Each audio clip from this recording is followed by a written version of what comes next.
யோபு தன் சிநேகிதனுக்காக வேண்டுதல் செய்தான். கர்த்தர் அவன் சிறையிருப்பை மாற்றினார். உங்களுடைய ஜெப குறிப்புகள் கேட்கப்படணும்.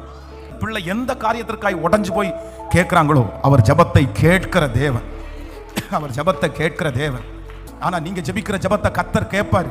சகோதரனுக்காக சகோதரிக்காய் ஜெபிக்கிற ஜெபத்தை கேட்பாரு.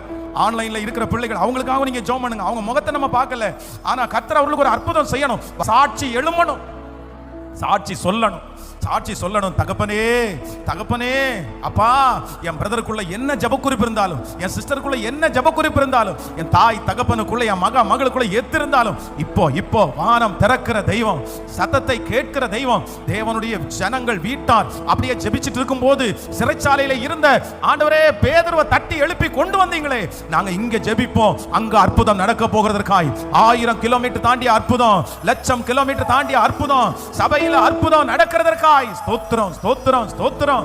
இயேசுவே, எந்த ஜெப குறிப்புகளுக்காய் ஜெபிக்கிறார்களோ அந்த ஜெப குறிப்பு உங்க சமூகத்துல வந்து எட்டட்டும்பா, எட்டட்டும்பா.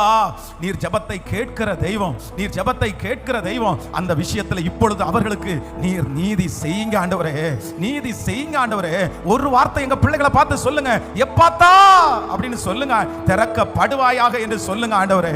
இதோ ஒரு ரகபோத்துன்னு சொல்லுங்க ஆண்டவரே. யெகோவா ஈரே, ஸ்தோத்திரம் ஸ்தோத்திரம் ஸ்தோத்திரம் ஸ்தோத்திரம் ஸ்தோத்திரம். நன்றி.